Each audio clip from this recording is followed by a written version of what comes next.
Yo, this is Alup. You got pretty big balls to watch Thorin's YouTube videos. Because one of the players that was obviously in the later lineup, again, was Lekro, the player that you had before then, right? Give me some thoughts on this player, Jumpy, because I always felt like he's someone who I think could have had such a much better career because, first of all, if you watched his skills, he clearly did have good aim. And then secondly, he even himself tried being IGL at one point in time. It seemed like he was kind of like willing to do whatever in the team. What held this guy back? I felt like he could have gone further in CS potentially. Yeah, I think for me, like, I didn't feel like he was like caught under pressure. I think he was more like, in our team at least, I think there was more the environment. Like, we in FNATIC we had a lot of like friendly banter, and like JW is the master banter, so everyone is just following along.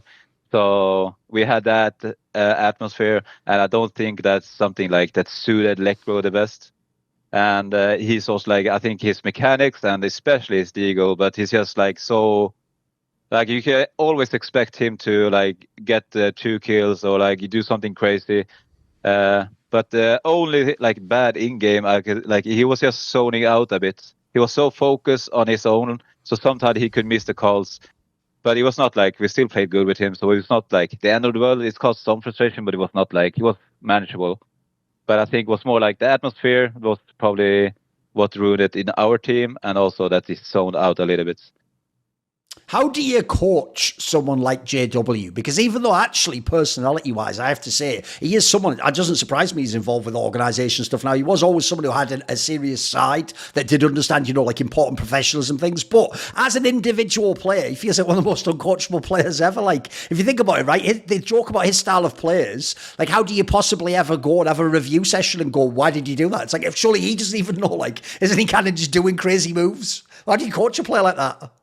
Yeah, I think it's like JW actually fit like how I viewed CS back then. I think it was like when with Golden, I think it was like good. I think then we got like some structure, but also freedom for the players. And I think I talked to you with this like at Cologne, I think, and you asked the same question about JW, and I think he brought this fear factor to opponents. It was not like bombing down bottom of the scoreboard, and he had some games where he was popping off, but he was stable. But he was also like getting away with this crazy plays where you're like, how did he get there, you know? And this caused, like, for me, as long as you're more successful and you have a good, like, pretty good chance of succeeding like in your plays, then I can take like the crazy plays. Right.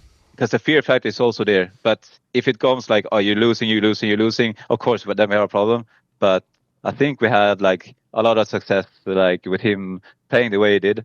And I think it also helped Crims a bit, because Crims was a little bit of a more passive player. He was not the playmaker. To have a player like JW in front that can create the space helped Crims. And I think, if I'm not mistaken, I think Crims had like, he was super solid like 2017. Was it? Yeah, 2018 and 19, I think it was. Yeah, it was really good. It was like he had 2 super good years, and I think like the connection on the play style, how they mix together, I think yes worked.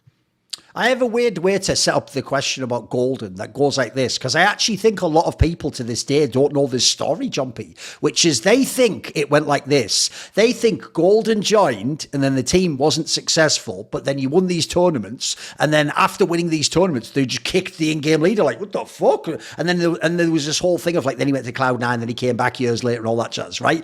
But the weird thing is, that's not even the way the story ever went, because I actually know the people involved in this. Wasn't it something like he joined the team? By the way, actually, initially the results were pretty decent, actually, rather than some like top 4s. But the problem is the team didn't do that well. I say that well, still made top 8 of the major, like not that well. And then crucially, there was this Star Series tournament in Kiev, which was super stacked, and you guys came last and went 0-3. And what people don't know is, around the time even of this event, I think even before the team had played the event and gone 0-3, there already was a rumour behind the scenes, because think about the people involved in FNATIC, guys. Like, cArn used to exist as his like under player when he used to be in 1.6. So as far far as I know, they already had this discussion of like, maybe we just bring existing, because obviously exists like a mega veteran, right? He's had all the success. So the real problem, as far as I know, is this, Jumpy, is that then when the team sort of decided, I'm like, we'll probably just do this move, then it just so happens you actually won kind of feats in the WSG. But it's kind of like the wheels are already in motion, as we say in English, like, we're going to do this move anyway. And if anything, the problem is that people might know this concept. You often do get in CS, actually, when if a team knows, like, this lineup isn't real, like, we're changing a player afterwards, sometimes people just play without pressure, right? They just kind of just frag out and play. So give me your side. This is something closer to the reality of what happened, right? It was kind of a bit of an awkward scenario. Yeah, but it was not about his skill. It was never about his skill. Like for me, like Golden is probably like one of the better, or one of the better ideas I coached. And I think he was also very open-minded, and I think we did everything for him to take that leadership role. Because for him, coming from FNATIC Academy and playing with the people that he's looked up to and respected, and he was not super young, but he was still young in his career. So I think, this is also something JW is really good at, like building people up and giving them the space. So we tried everything to make him come in as a leader and feel his leadership role and get the confidence. I think him and me, we had like a small like brief before we had theory with the team, and then I just had him like tell the team what we talked about, just so he could present it, get this leadership role. And I think first tournament it was a little bit rough, but we had a few weeks, and then I think the next few tournaments, I think we came to semifinals and lost the FaZe both times. So we were still like doing good, and I think you could also see that we finally had an IDL that could call, and it was like so a relief for me to have an IDL that was really an IDL that could implement stuff I wanted to implement and take the team in a direction. And he also had a lot of ideas, so we can talk to each other, like ball ideas, build a game plan or a tactical book. But I think his problem was like his mentality. As soon as we lost, he took it upon himself. This is my fault. And I said to him, like, no, we lose it. Win a team, we lose the team. But he had this, like, just breaking himself down, like taking all the responsibility when we were losing, and it was all on him. And it took a toll. I remember, like, he said, like, he had hard time sleeping, and he just kept, like, saying this out loud. And when you do that too long, then the players is going to start losing trust in you as well. Right. And that was the biggest issue. It was never his skill. It was never his calling. It was just the mentality aspect of it. And to have that aspect was really hard, because we also were losing semifinals pretty hard against FaZe. So maybe we thought like, okay, we're never gonna get over this hump. And then we bombed out in Kyiv, and we was like, okay, like we had this issue, and we started like underperform. And then I had a little bit talk with every player individual. I was like what we're like think about doing. We haven't made a decision, and I think after that, like we're just starting like playing super good. Like maybe like they felt like, okay, worst thing that can happen is me getting kicked, and then we win Katowice, and then we won WSG. I think we like it was a lot of prize money that month. So then we're like, okay, you can't kick a player after like winning Katowice, and maybe like he's got over. It's just a mentality thing, right? Sure. It's not like calling. So maybe he's got over this like issue. But I think it came back a little bit, and the team was also some kind of set us playing with Exist. So the ball was kind of in motion. It was just like prolonged a little bit when we had a good result. But then some issues kept occurring, and we went to Exist. By the way, one thing that you're mentioning there that I think is an obvious thing to follow up and ask about is that's obviously part of the problem if you're trying to be someone like Golden and become the in-game leader of this team. It's one thing if you just become an in-game leader in general, you know, and you work with someone. Like, you're playing not only with like legends, where, as you say, maybe, I mean, I'm sure it's hard to criticize people like that or tell them they've done something wrong and to actually lead them in a sense, right? But also from their side, like you're saying, if they're mega winners who've won a bazillion times and they beat, like, to them, making a semi-final is not good. They want to win the tournament. They want to beat that squad and lift the trophy. be. I'm sure also they have very high expectations, right? Like, so even though, as you say, they tried to integrate this guy. This is why, if you notice, I don't present it as like anyone's at fault. I think it's just a really like difficult circumstance. And I think actually in the end it worked out, right? You got some success here. He went away, built himself up again. They knew they needed him years later. He came back in. Somewhere like it could have gone differently, but it makes sense how it went, right? Like this seems like a fair way that everything went down. Yeah, I mean, like I think it at the end it was good. Like he got away a little bit from that team environment. Could start fresh in Cloud9. Just get a new environment, like new people around him, and then he came back to FNATIC, right? And they had a good half year before COVID hit. So I think at the end, like it was a good experience because most of the time you go from like academy to a kind of good team and then to the top level, and he didn't have that middle step. So I kind of felt like after like the first iteration in FNATIC, Cloud9 was kind of that mid step, you know. Not that the Cloud9 was shit, but it was that he could have just. He got the first experience with FNATIC, then he got a new environment, and then he came back. I wasn't there when he came back, though, but... What about this, then? When the team did, out of nowhere, win this IEM Katowice event and break FaZe's heart and all that jazz, right? Obviously, the player to ask about here is obviously flusha, because he was the fucking MVP of the whole tournament. Like, this is one of the reasons why, when you have a player like that, you can never really write them off. Like, even if they have, like, 3 months that are bad or, you know, the spot that they're not playing well on a map, like, this is like fucking... This really was one of those days where, like in English, it's almost like he had a throwback to it. It's like he just went back in a time machine 5 years. He was just like the best player in the world again. He was unreal at this tournament, right? Yeah. I think like especially in the playoffs and especially in the final, I think it was probably Crims that was like he played super good as the tournament, and he was probably up for the MVP. I think he had MVP if flusha wouldn't have gone ballistic in the final. Like. Just imagine like the last map train, like having the 2 like ace clutches or 2 aces in a span of 3 rounds. Just to like on T side of train when we need we were under, I think it was under like 8-7 going into the half, and having those 2 rounds taking us to overtime. Yeah, that final was insane. Probably the highlight of my coaching career. Like a 7.5 hour final, like a lot of overtimes, went all the way. Like it was crazy.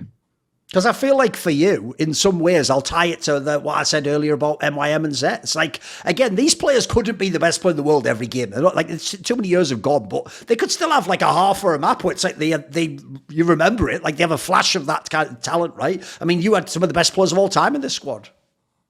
Yeah, I think I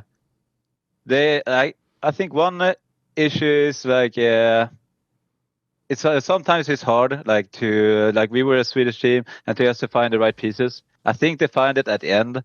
I think it was just like maybe a little bit like sad that COVID happened, because I think like finding Swedish players, it's like we find some good players in Twist, Lekro, but they were not Brollan. When we found Brollan, right? We didn't have. I don't think we had flusha in the team then, because that's where we flusha wasn't part of the team for a year. Yeah. And I think like when everything aligned after that, I think when they got Golden back, they got Brollan and they got flusha back. That was kind of like the best Swedish team that we could have created in FNATIC. I wasn't like when that team got created. It was unfortunate when I had to leave. So I think if the COVID era hadn't come, I think their careers would probably be longer. It wouldn't be as Crims that would have kept playing at the highest level. I think both the AW and flusha could have kept going.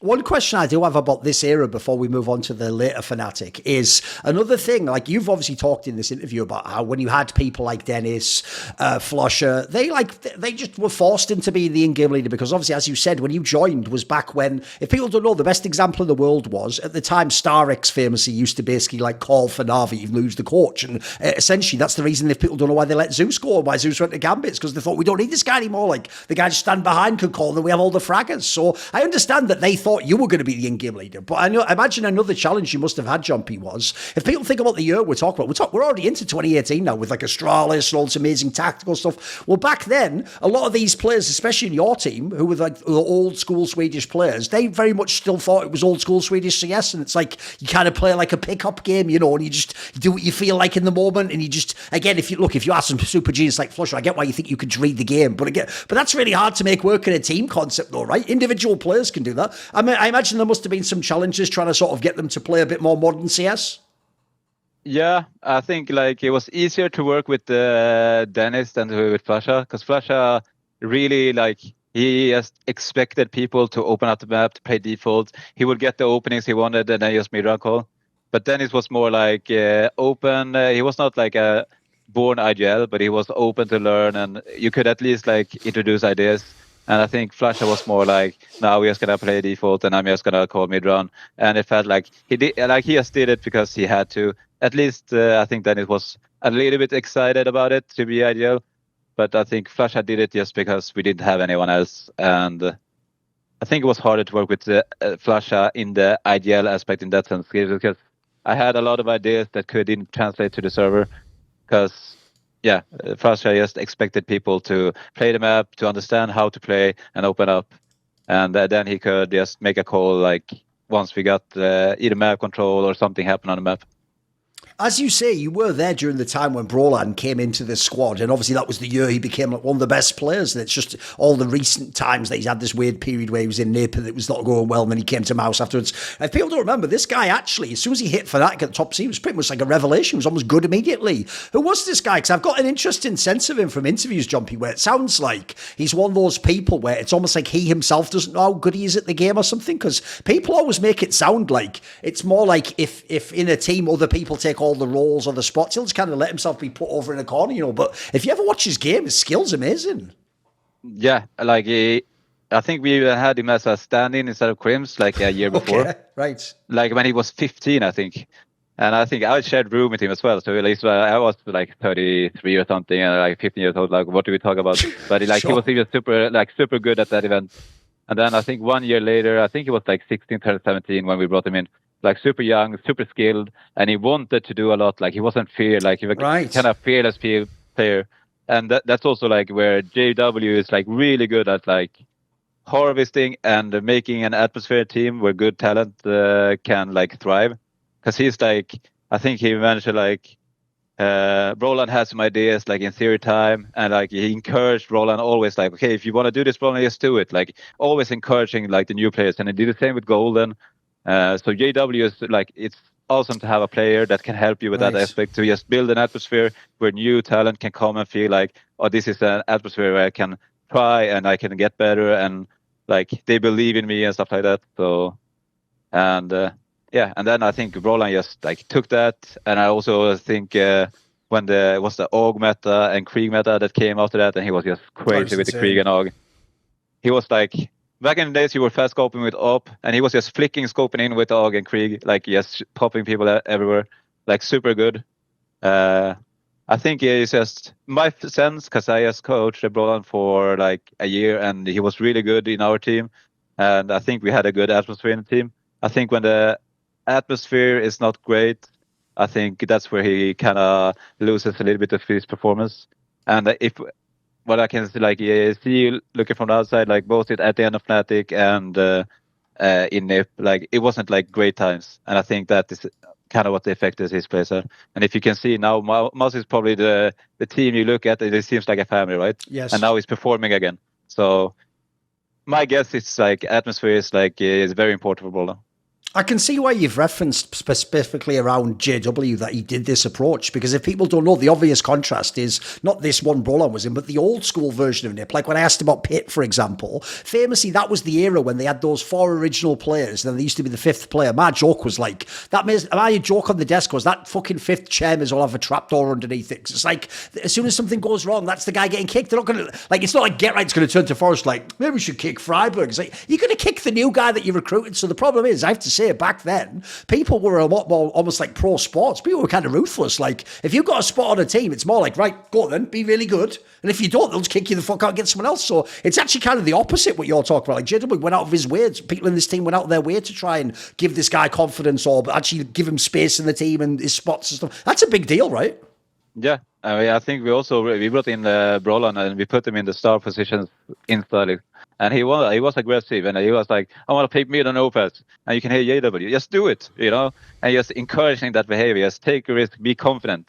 And you can see in Brollan's game style that he was like so important for our team that year.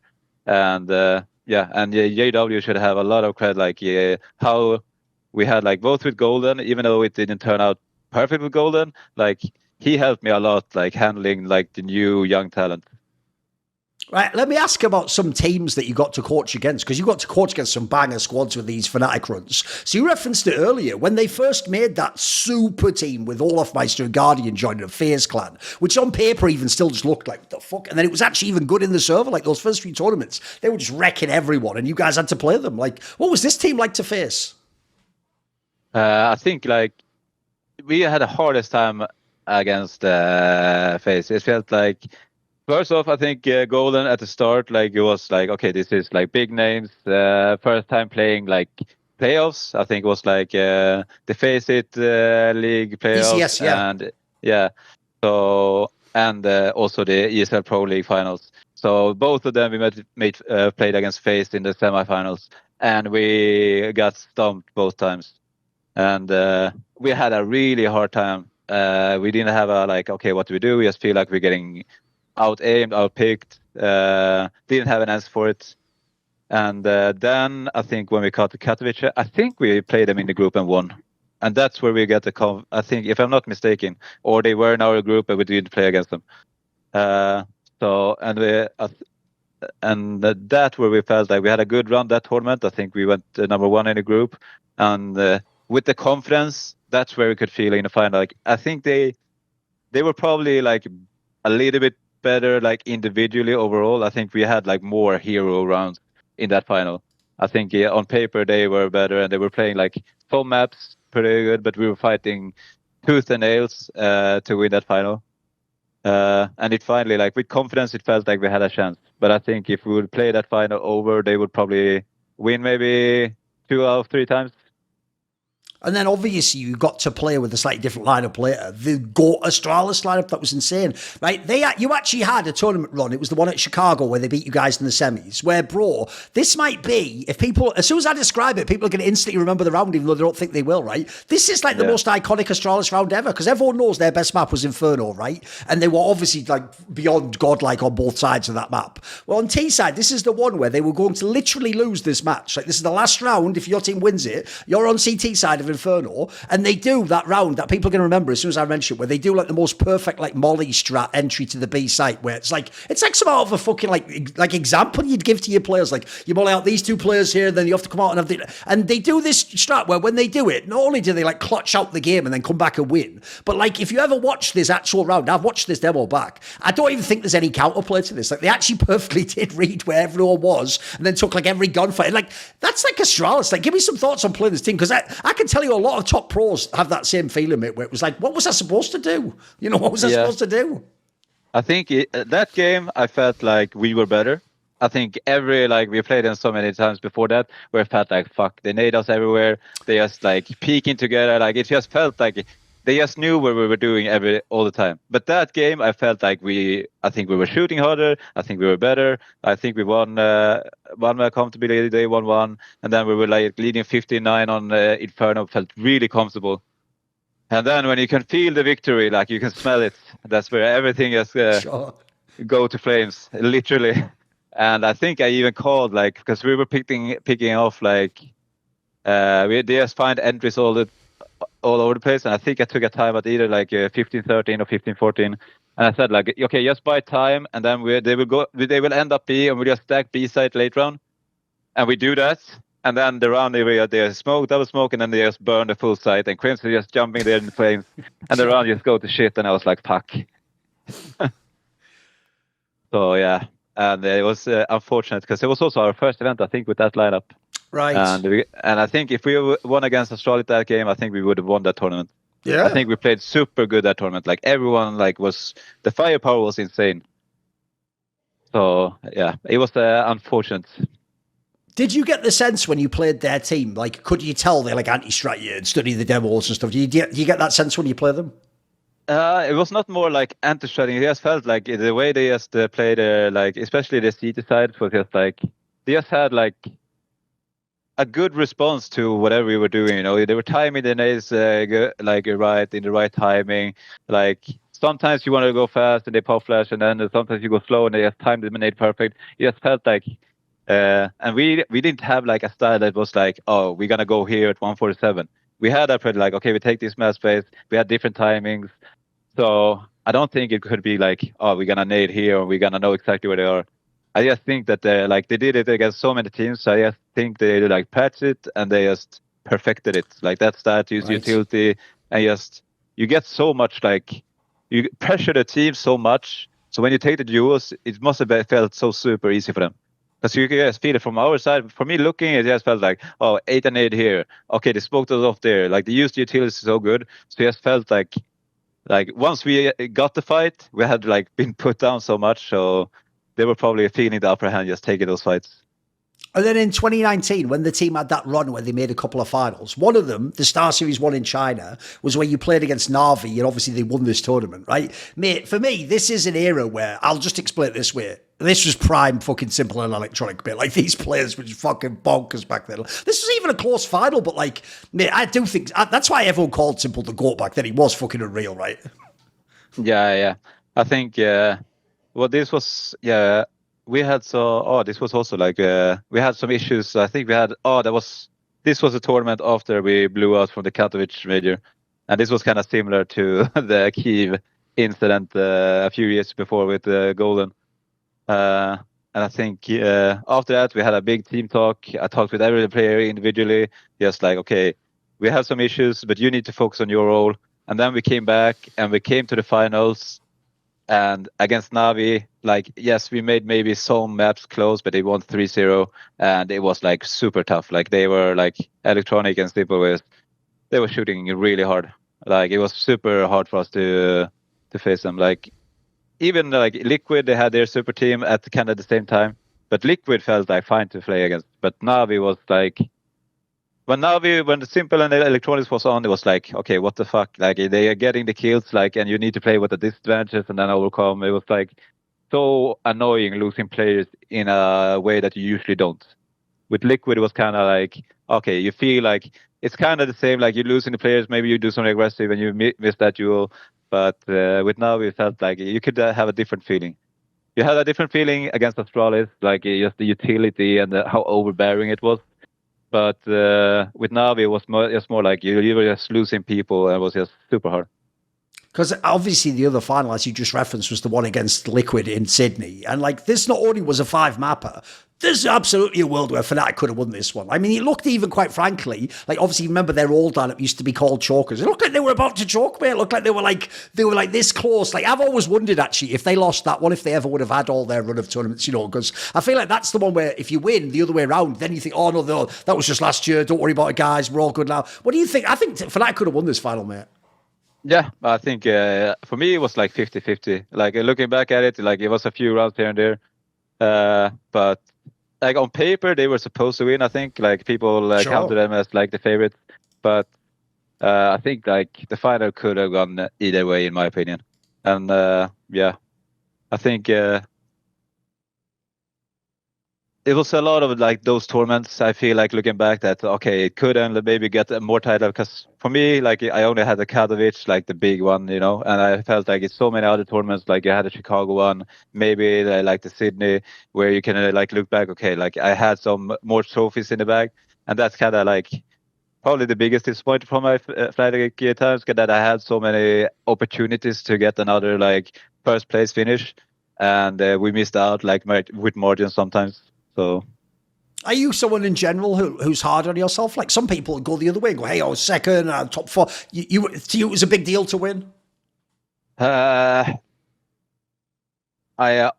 hate losing, that's for sure. And I think I always had this like chip on my shoulder I always need to prove myself, no matter where I go. Like that's also why I also like I never liked the social media and like small interviews, because it just feels like I'm just, if I'm gonna try to like talk about the game or like talk about something I have done, it just feels like I'm boosting myself up, and it just feels off. So I've always been satisfied with the people around me know if I'm doing a good job and they respect the work I do. But with the question I asked, like I think I'm not hard on myself, like, oh, I should have done better. I was like, okay, I just need to put the like what went wrong. I had this solution-oriented mindset. What went wrong? What can I do better? And always try to become better coaching, trying to find the mistakes, what I can do better next time. Instead of like having this hanging over me, I just try to use it to get better, I think. When you said there that to you, the Team Liquid 2019 was actually one of the teams that like was like better to play against, that you could kind of understand their style or something. That's actually quite interesting, because what's funny is there are some people tell me that was a very hard team to play against, because obviously they had a lot of raw skill. They were very much like a North American team. Like, the joke is like if you beat them on the gun round, then they just buy deagles and shoot you in the fucking head. Like it's kind of classic North American CS. But what was it? Was it something about the style of play just worked for FNATIC? Because obviously you guys are pretty decent against them. I think they just had like a good super team, but they didn't have like, I think Simple Electronic Duo was something else, it's something that we hadn't seen before. And Astralis also added a new flair, that's something we haven't seen before. But Liquid was just a good version of something that we've seen before, or like a great version. So, and I think their style is also like, yes, they had like a lot of people that can like pop head with the deagles, but that was also like our like style in FNATIC as well. We won so many like the eagle rounds and force rounds, so it just felt more manageable to face against them, because it's something known. Even though they were great at doing, but it was something known. I think with Navi and Astral, it was something that you had to get used to. One thing I think is actually wild, dude, is when I go back now on the wiki and I'm looking at some of these results in 2019, right? Obviously, the placings go way down, in finals and semi stuff. But when I look at some of these results, it's like, mate, aside from the odd one, like, I don't know, losing to Heroic at Pro League or something, there's the odd bad result. All the rest, like, I think people forget how competitive this year was, mate. Like, you're losing tournaments to people like Vitality and fucking, like, Astral, like, the best teams in the world. Like, it looked like, actually, that run was pretty brutal. It looked like you had a lot of hard fucking tournament draws, mate. Yeah, I think it was also, I think we had some like off tournaments, but I think the major kind of like tarnished a little bit about like our year, like going out in groups or not qualifying. I think it was, we played a challenger stage, if I'm not correct, and we just went out in groups, lost against teams that we shouldn't lose against, after like being up to win Chicago before. And I think before also that Katowice major, I think that was a year when all the teams voted the seeding. So every team was voting on which team should get. Right. Yes. And like we had smashed like every team, like up you were voted number one, right?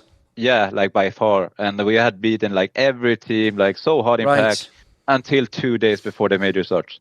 Then we started having some shaky results in practice, and then we just bombed out of the major. Right. And from going to like having super strong form, from just boom going, like I don't know, like everything felt perfect, but the form just dipped. Maybe we stayed down at the boot camp too long before the event and just got exhausted. Right. Might be that, but that was a bummer. Then we had like a big team talk after, and I think that's also one thing I felt like I did good is like once we had like a bad tournament, I always got the team back to the tournament after. And I think the tournament after this, we went to finals in China, we went to finals in Sydney.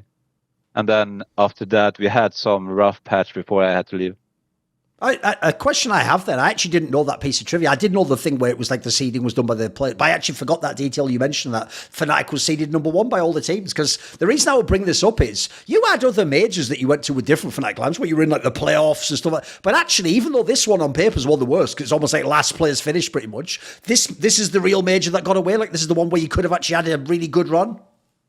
Yeah, I mean, like the team felt super good, and like the performance we had, like I felt like this is like playoffs, maybe finals. It was a few teams that could threaten us, as we played in Chicago and how the practice were going, I felt super confident going into that major. And then for us, like, to lose our like momentum and something just went away in the team 2 days before. I can't explain it. It's just something that came out like, we're not gonna win a major. You're just gonna go home, you know. And also to clarify, the seeding was for the challenges. It was not like the full major. Oh, no, sure. So. All right, what about this then? So can you give me an explanation? When this team failed to make the next major, the Berlin one, what was the situation? Did you leave? Were you fired? What happened? I think it was after Cologne. I think I talked with cArn, and we talked about like extending the contract. They were satisfied with my work. All the players wanted like my work. And then I think when they changed the players, I think what I've been told at least was Sam Matthews. They just wanted a bigger change. And I just got the news that they were considering it. And then I got the news from Samuelsson that I was no longer they're not gonna extend my contract because it was ending in August. So. By the way, what was it actually like to work with cArn? Obviously, this is someone from 1.6 we all know, but if people don't know, one thing I've actually been quite impressed, because I know him a bit, is, as far as I know, mate, it's not like people might imagine. People might think it's like, oh, he's an in-game leader and he's just like the god emperor does it. As far as I know, he's actually done a pretty good job of like picking people. Maybe he did this for you, and he empowers them, he delegates them and gives them the power to like change the players, to set up the team. What was it like to work with cArn? Did he give you some agency? Yeah, I think from FNATIC's aspect, they were pretty much hands off when it came to like running the team on a daily basis. Of course, they wanted like feedback and everything like that, but they trusted the people they put in place to manage the team. And he was also very like understanding, since he's been a player himself. He know that like I think cArn built this culture in fact that they treat their teams and players really good. I never had like a bad like event or something happen with FNATIC. So I think cArn is also a big part of like how FNATIC is being run. I think maybe Sam Matthews is the founder, but I think cArn is some kind of like the heart of the FNATIC organization. I think he does so much for FNATIC, or he did at least. I'm not sure. I haven't been there for a few years, but back then he did so much for FNATIC. Not just for the organization, but also for the teams. He wasn't at every event, but he was that support pillar, like when we were at the event, and easy, like calming personality to be with.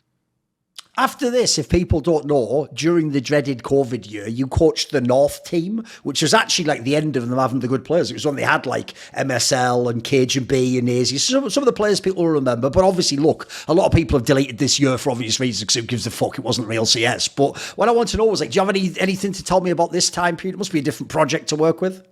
Yeah, this was like a rough time in my career. I think first of all, like after FNATIC, it took like 6 months to like get a new job, and since I think it like partly is my fault because I haven't been like that great at building up my image in like media and stuff like that. So a little bit is myself to blame.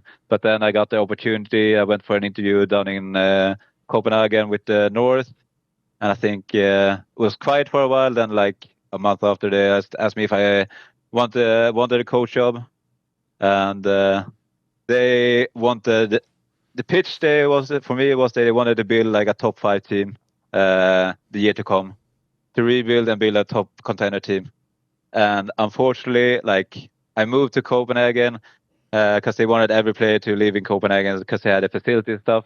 And I moved there, and just when I got my apartment, COVID happened, lockdowns happened. Fucking hell. So I'm like stuck in a new country, like with you can't go out, you can only be 12 people in a room, and you're like, I have no social life in Denmark, and just to go there in COVID, I just sucked in a way. And also North, like they are run by FC Copenhagen, or also the arena. They also have a Tivoli and vacation home, everything that got affected. Oh, they had amazing facilities. I'm guessing you thought this project was going to be insane, right? Yeah. And also all their like everything, like the big, I'm not sure exactly what the company's name that owns all this thing, but like all their like companies under them like just lost money during COVID because it was like Oh, vacation, right. Tivolis, like entertainment, like the Oh, they had football like arena. it's like a cinema chain as well or something like that. Yeah, I think, yeah. yeah, right. So Right. everything like it hurt. So like the Right. financial, like so of course like North didn't get the same financial Sure. that they were supposed to, so they couldn't do the rebuild. So we had this team, and I liked all the players. I think we had some like the team was not perfect, far from it. I think Kjærby got burned out in the middle, like a few months in. AC was probably one of the most talented players I've coached, but he didn't have the hunger or will. He was just like he didn't want to give it. He didn't have the hunger to be the best. I asked him like, do you think you can become like one of the best players in the world? You know, and he like I don't know, you know, and he didn't have that hunger. Right. But he like I coached a few like good players in my career, and I played with a few as well. And I can tell you like AC had like all the talent, all the skill that you need to be like consistently top 20 like in the world. He just didn't have the hunger and willpower to put in the time and work, and that was one issue. And I think we also had an issue with me and MSL having two different styles. MSL is very like calculated, strict. Every flash and every smoke grenade is planned. Like from you start in spawn till you end on a bomb site is planned to perfection. Every corner is going to be flashed. Every angle is going to be smoked. And for me, that style, it was not. That's not the CS I'm used to. So it's a little bit of a clash going. But since like I can't, like he's deep in his career, so I can't change how he's gonna call. So I tried just to make like, okay, maybe you can have this style, but maybe like somewhere in the round you can have like different execute. You can start around one way, then you can have like 3 different ways you go. So at least you have options to read the game and adapt during mid rounds to try to find some middle ground.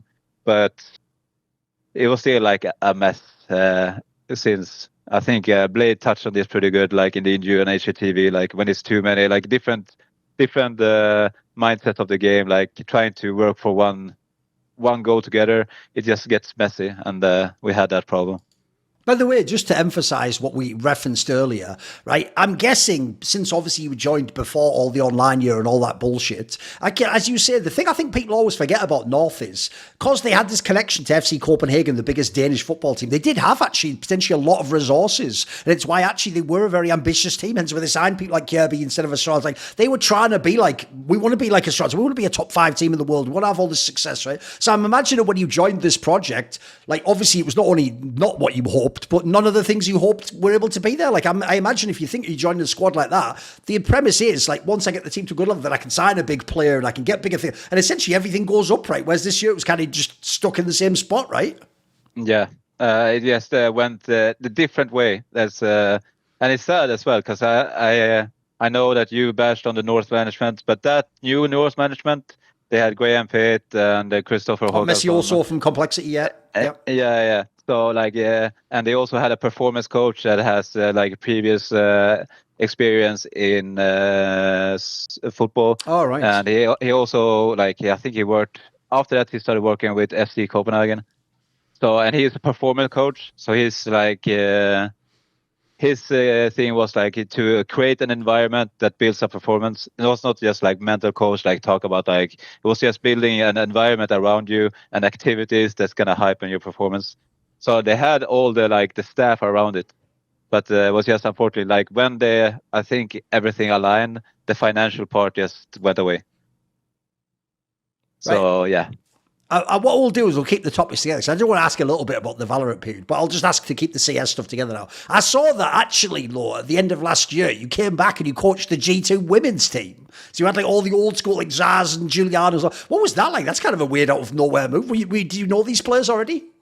Yeah, I actually they were my first coach job back in the days before FNATIC. I coached them for like 3 tournaments, and I had that experience. And after Valorant, I hadn't been active in CS for like 2 years. So for me, I thought this was if this was a female team I'm gonna coach, it's gonna be Juliana and Seth because they are a little bit more like us guys in the mentality, sure. Banter and stuff like that. So I felt like it was a good opportunity to show like, okay, I'm back in CS. It's CS2 as well. I'm learning the game. I was coming into the game and showing that I'm back in CS. So for me, this was a good opportunity to build my way back into CS. Actually, that's one thing I would ask you, because I actually feel like specifically the players you had, the ones you just referenced, I don't know what the modern day female players are like. I don't know many of them. I haven't talked about video events, etc. But I can tell you, I think there's a massive misconception, Jumpy, about the old school ones, like people like Zaz and Giuliano, which is people have this weird thing where they think like, oh, they're just so entitled and think they're as good as the men and they should be on the... None of that's true, guys. Like, if you ever talk to these people, one, since they've all played loads of fucking like FPL type games against Nico and stuff, they all know they're not as good as those players. In fact, they never even pretend to be. They actually know that they would lose to those players. I mean, they obviously play the qualifiers against them. But then also, like you said just there, I actually think if people knew the personality of some of these players, why I'm actually quite glad G2's done such a good job showing that side off. These are players that you'd love as female players. They love talking shit. People like Zaz love if they fucking dominate an opponent and fucking trashing them or having some banter and stuff like that. It's a lot more of the CS people would enjoy. I think people would be shocked. Don't you think people have like a because they think everyone's like some political figure or they're all on some like gender thing. A lot of these players are just cool players. They're just grinders, right? Yeah. I think like both like Sas and Giuliano, like they love the game as much as anyone else have coached, and they love to win more than anyone else. Yes. So like and they have this winning mentality, and they will like walk mountains to get that win. They will do anything to get a win, and you can see like I think Sas has been in the scene for like so long time, mate. And she still has the same fire, you know, like for winning and losing. Like you can see the same emotions like sparking up, and I think it's always like since also I coached them like my first job. It's also always felt like natural. It haven't felt like I coached a female team because like it felt like the same atmosphere. Of course, some things is gonna be different, but sure. In the bigger picture, it felt like it's still a banter, it's still fun, like joking around, you know. And it's a lot like both CS and winning. So I think it was a good step for me to show that I'm back in CS. And for me, I think I always had this like, I need to earn or prove myself. Like I was gone. I need to prove myself that I'm back. I need to grind myself back. I can't just, I was in FNATIC 5 years ago. Give me a tier 1 job. I need to prove myself again. Is the plan, just to skip ahead a little bit, is the plan like you want to be a top CS coach again and you want to be in some big... Obviously, at the moment you're working with Sangal, but like the dream is to be at the heights of what you had in the past, be at majors, to be at the big IEMs. So the idea is the career's not over. There's another chapter to it. Yeah, like I love CS and and I love coaching. I think coaching is probably the best job I could have had after IGLing. It's the closest thing you can have from playing the game without playing it. So, and you can be part of it, like, and when you're in it, you like every CS match, you're looking at like, okay, what they're doing, and you enjoy every CS match more, like when you're working. Sure. So, and it's always like that. I want to win the biggest there is to win. So, I think it's super fun now. I think I have a really good team that has potential. It's not a tier 1 team, but it's a young, up-and-coming team, you know, and very coachable players, which is also very underestimated. People that are open-minded and want to put in the work. And so this team is super exciting to work with. And I think we did win like a good, I would say, tier 2 event yesterday, if we call it that. So. To ask a bit about the Valorant period, I actually think your move to Valorant's one of the more obvious ones. Like, it doesn't seem like a mystery, which is, if people think of where we're at in the story, like, you had the year in North, but it's the year where so everything's on the internet. And at the time, no one knew when LANs are coming back. I mean, people now all talk like it's no big deal that it came and went. Like, I remember at the time, people were like, is it going to be like this for like 3 years? Are we just going to be on the internet again? It's basically like the old school of esports. Like, we don't have LANs. So I know it made a lot of people lose like their like drive for the game, or you even thought to yourself, what am I even playing for? There is no LAN to go to, there is no major to win. All I can do is win an online cup, basically. And this is the time when Valorant was popping off and all the people coming over from CS, like especially in Europe. I know in North America everyone knows they're all the like up and coming players. In Europe, like almost every team at this time when I would go on that Liquipedia, it's like all the teams, I knew all these players. It was like fucking Scream and Existence and Happy. It's like everyone who used to be in CS basically went to this game, right? What was the what triggered you to move over? Had you already played the game while you were working in North when it came out as the beta? Like, was there a moment when it just seemed obvious, like, now I'm going to try Valorant?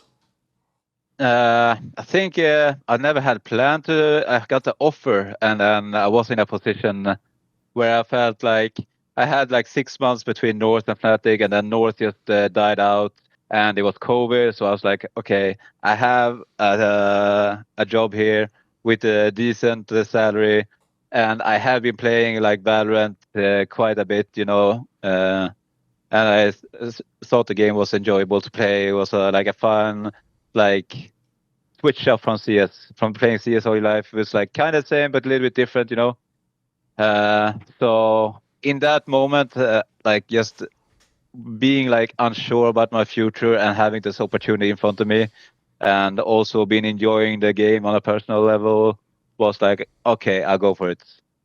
In hindsight, I would probably stay in CS. I don't regret my time in Valorant because I think I met some good people along that journey and I learned a lot. But yes, the scene itself was like so messy. The Tier 2 scene is so messy, and you don't like understand like how far CS has come, like when it comes to like fundamentals and skills. When a new game is being released, you can see that a lot of people get into team and they're super skilled mechanically, and it's like a new game, no one really knows. But then as longer you go, the fundamentals just show themselves. And yes, Valorant was just too young. Yeah, like the scene was too young and not as experienced. So it was not what I hoped for. Like it was maybe a little bit more than a year that was a bit rough. And then the last year I got a decent team. But when you got a decent team, you had like maybe 3 times a year you had a chance to show it. Yes. And you need everything goes in to that tournament. And if you fail one match, then the whole project just feels like a waste, So in that sense, I don't like how they set up with the franchise in Valorant either. It just closes out the community in a way, and especially this early, it would have made more sense if they like waited a few years and kept it a little bit open, just to like the scene could like stagnate and the Tier 2 scene can be built a little bit more. But now it just feels like it died outside Tier 1.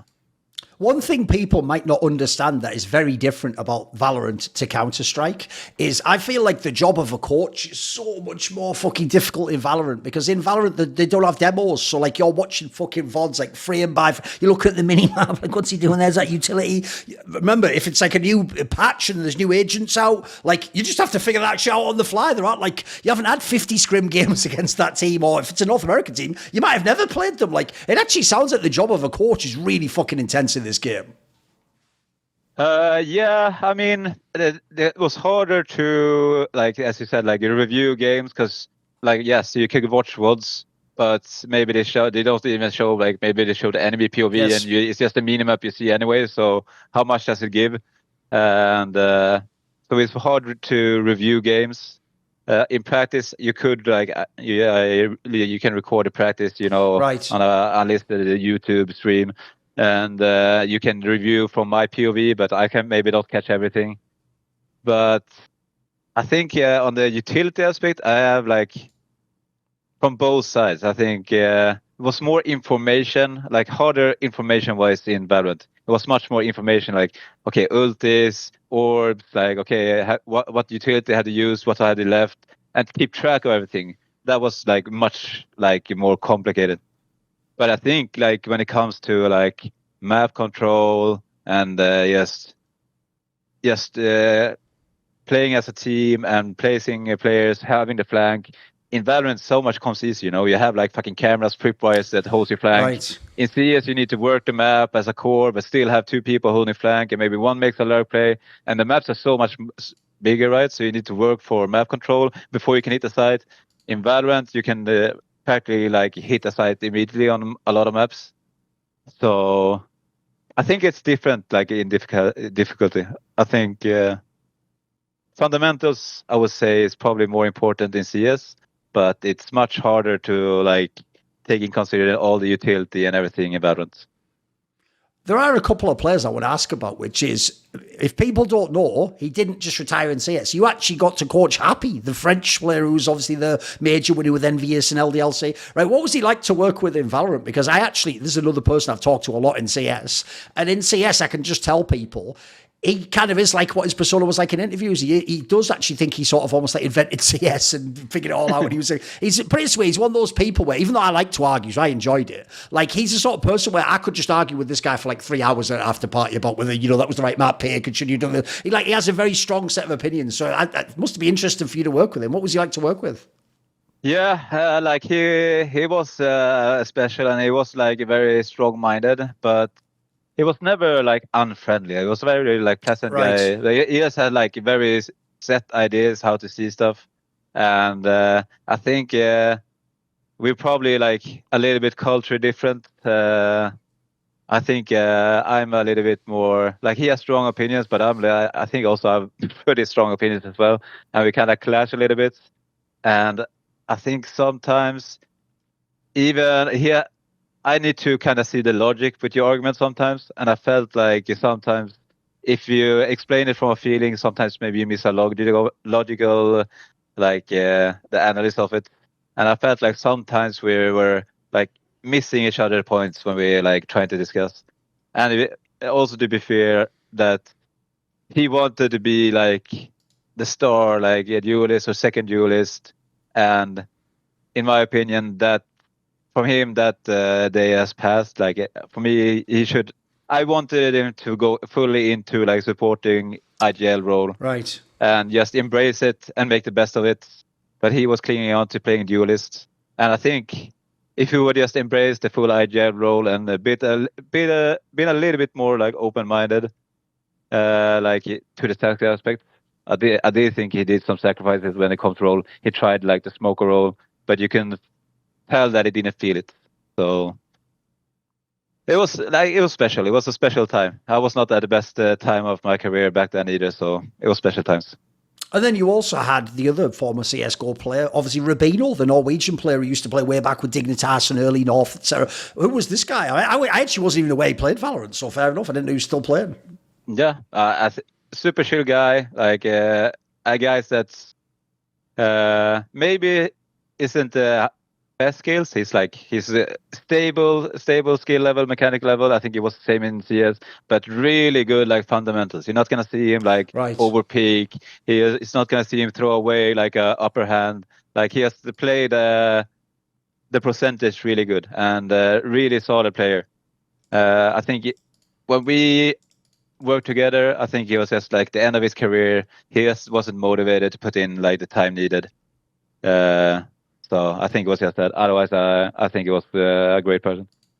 Was it the case when you were in Valorant? Like, did it ever actually seem like this is something I can do for like 5 years or 10 years? It could be its whole career. Was there any part of you ever thinking, like, when you heard, for example, CS2 was coming along, did you ever think, I want to go back to CS?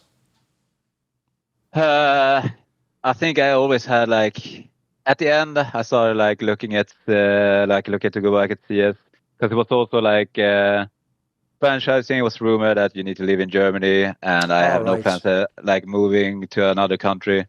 So I already had a thought of going like back to CS. Mainly then it was because I didn't want to move to Germany, but it was also not sure. Like, if we did get into franchise, it was not like super fun to stick around. So as soon as like my last team like shut down the Valorant team, I said like, I'm not going back into Valorant. It's gonna be CS that has my full focus. Is it the case that if you'd have had like a bigger team in Valorant, do you think you would have been more likely to stay in the game? Like, it looked like you got to like a level, but you didn't get the big bump up, right? You didn't get like the big squad. Yeah, I also came into Valorant like a year later, like after it started. So all the good teams, everything was already set. So I had to work with what was left in the scene. So it's really hard to build a competitive team. But I think at the end, I managed to build a good team.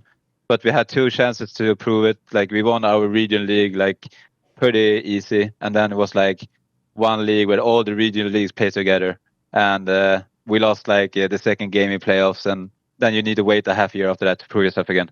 It's not like now in CS you can play like a tournament, and then next week you have a chance to prove yourself again.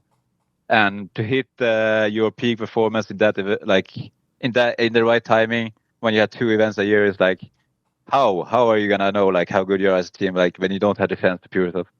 So it was a lot of aspect. Like I wouldn't know like if I would continue. Like success can make you stay in something that you shouldn't like in longer. But my heart was in CS, so it would have like I needed to have like a good like tier 1 team to stay in Valorant in the long run. One thing I thought would be kind of cool to ask, like towards the end of the interview now, is this, which is if you think about the first part of the interview, like in the first part of the interview, you effectively retired from esports in like 2010. Like that was like fucking 14 years ago at this point in time. So one, it's already mad enough you still get to be in esports. But then also the other cool thing is, like I said earlier, like the best player in the world maybe made like 25,000 euros back then. Now there's actually a real industry. Like you can have a job and be in a smaller team and have an actual real career and professional, and you know the money's going to come, and like it must be kind of cool to look back. Like esports could have just been something that happened to you 15 years ago briefly, and then it would just be some weird trivia like, hey, me and my brother used to play that game a long time ago. But you've kind of got to make it your life, right? Yeah, and I'm super grateful. Like, and also like I'm glad that I picked up the mouse again in 2014. Even though I didn't come back as a player, it gave me the opportunity to come back into esports. And I think if I would come in any later, I'll probably miss my window, because I came in like playing right before like coaching got popular, and then my name was thrown around, and I hadn't been away too long, and I had the chance to prove like see that I'm still active in the game, so the old like merit still counts. So super happy and super glad that all the grinding and all the time and all the like early mornings in work and late nights with practice, paid off in the end. So super satisfied, and my hunger for like coaching and like CS, especially now with Sangal, when we had some success and a very like coachable group of people, make me super excited. Like I'm spending so much time on server trying and watching games, and it's just like when you have like something to work with that you feel is like your work is shown on server, then you're like just extra motivated. So I got kind of like a new set of motivation, I would say. Yeah, this is something else I wanted to ask you about, because I also feel like if you're someone who's an in-game leader or a coach, there's like a hidden element to the game that is, like you say, always sustains you. Because the downside of being a pro player is part of you is always obsessed with like, can I be more skilled in the game? Can I frag more? And obviously the downside if you played a long time is you're probably never going to get to that level again. You know, you're on the downslope. I feel like if you're doing roles like in-game leader and coach, which are basically like knowledge-based roles, that just scales. That gets better and better over time. Like you said earlier, like if you're doing it for your job, you're not just watching a game like I would watch a game on my second monitor of League of Legends while I play the game, you know, like that's just for fun. You watch. When you watch, you're analysing it, you're trying to break it down. In fact, I'd say the coolest thing is this, Jumpy, is if you like the mental side of CS, it seems like a game like chess. It's like unlimited. It never ends. Like there's always another game to watch. There's always a new strat to watch. There's always a interesting, like some like Donk comes along and they have a totally different way of playing. Like it feels like that aspect of the game never ends. It's really addictive, right? Yeah. And I would say, like, when I was in Valorant and I was following the CS scene, I was like, it's nice to watch a game. But when you're in it, like, now I can watch like some random things. Just I have two computer screens, so maybe I have like a TV show on the one and a game going on the other, and I maybe catch something. Or like, what do they do there? You know, and you can just, even in like the lower match, you can see some fun. Of course, the higher matches is more fun to watch, but it's still like entertaining to watch. Because sometimes the lower teams also have some interesting ideas that the pro teams doesn't think about. But I think also to touch about one thing, like I think going from IGL to coach, I think yes, you don't need to like have the skill on the server, but you need to work on other skills to learn new skills. Because when I started coaching, I was just like an IGL. I had a good set of the game. I knew the game like very good, and I was used to handling players from IGL point of view. But if you want to be a good coach, you need to like learn like kind of sports psychology, like how do you build a team culture, team atmosphere, how do you implement rules, what rules do you hold, and how you work like with players and everything around it. And this is something that after FNATIC, I like, okay, I know this game really good and it comes natural to me. I love to watch it and I get ideas. But if I want to be like a really good coach, then I need to work on the other aspects as well. And I have some luck working with people like performance coaches and mental coaches along the way that also help with that. As well as coaching, working as an in-game leader or a coach with some brilliant players, I'm sure also another thing that must help you, quite different to other in-game leaders, is you've had some very, very, I'd say like extreme personalities or big personalities or huge names. And so I'm sure, like we talked about this interview, I'm sure you've taken a lot of lessons from them that you're able to use with modern day players, right? Yeah, for sure. I think one of the subjects I want to touch on, because it kind of become open with the Falcon thing with Boros. I don't want to touch with that, but I want to touch with it on general. I think this conversation is always so black and white that it's always like, oh, should you be brutally honest or should you just be nice guys? And I think there's somewhere, for me, it's like you should always be honest, but it's like, how do you talk about problems? Are you talking about problems just to like relieve your emotions? That's a you problem. That's not a team problem. Right. But if it's a problem that we need to face as a team, how do we handle it in the best way so progress is being made, not just ventilating our emotions? And I think that is probably one of the biggest issues I had in teams, like through my playing careers, coaching careers, like teams on all levels. They feel like just like pointing out a mistake in prac is like, oh, this is magically gonna be fixed. No, all you do is just breaking that players, especially if you're like the top dog in the team and you're just complaining on the lower guy, then you're just going to break him down and he's going to lose all confidence. Instead of like, okay, is it a like reoccurring problem? Is it something that happens a lot? Okay, then we need to talk about it. How do we fix it?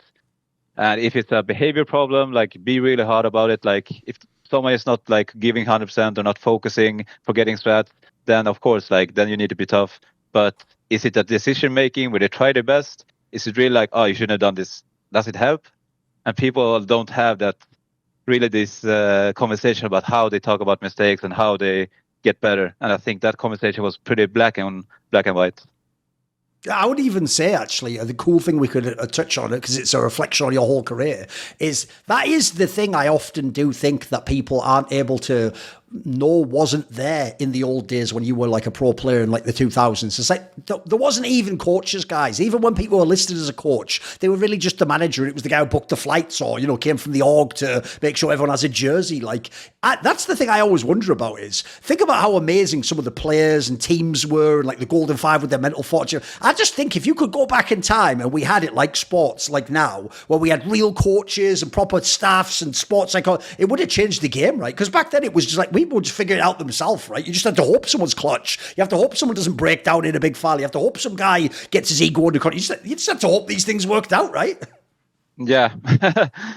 It was kind of like the Wild Wild West back in the days. It was just like, but we had such a, like, I think especially in the in the Swedish CS scene, like it was so like everyone like knew of each other. And I think also like back in the IRC days, like, you know, the community was just so much closer. Sure. And I think we just like, even though everyone played with like different teams or different mixes here and there, like I think as like a full group together, we kind of formed like how to play CS as like a full community in a way, because everyone was just playing with each other. Like we got the fundamentals and like people like picking up stuff like, okay, he's played the clutch like this. Oh, like, and you learn by seeing, right? It's not like just watching a demo. It's easier when you're in the game and seeing it happen and understand like everything behind it, the comms and everything.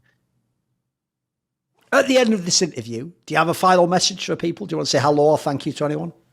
I'm so bad at this. No, I just thank you for taking time watching this, and yeah, just have a great summer. Tack så mycket. Varsågod. In this esports world, it can seem like everyone's against you, but I've always got the Skrilluminati, my Patreon community, riding with me, and it is thanks to the support of the following people, this video and all of them on my channel are made possible. Matt, Pugnaccio Rakula, Ahmed Haju, Frisky, Tosh, Jensen Gore, Animosity, Toucan, Tobias Bernasconi. If you've ever watched my videos, you know now I'm going to give a massive shout out to Jerky's Minion, the main man. Do you want to suggest a topic or a guest for my content? You want teasers? Find out who the upcoming interview guests are. Maybe you want to ask me a question. I tend to answer them at length in my video AMA. Do you want to take part in one of those dinner discussions where we talk about what you're interested in esports? Well, if any of these perks or more appeal to you, put your money where your mouth is. Join the Skrilluminati today, where in the description box below is a Patreon link.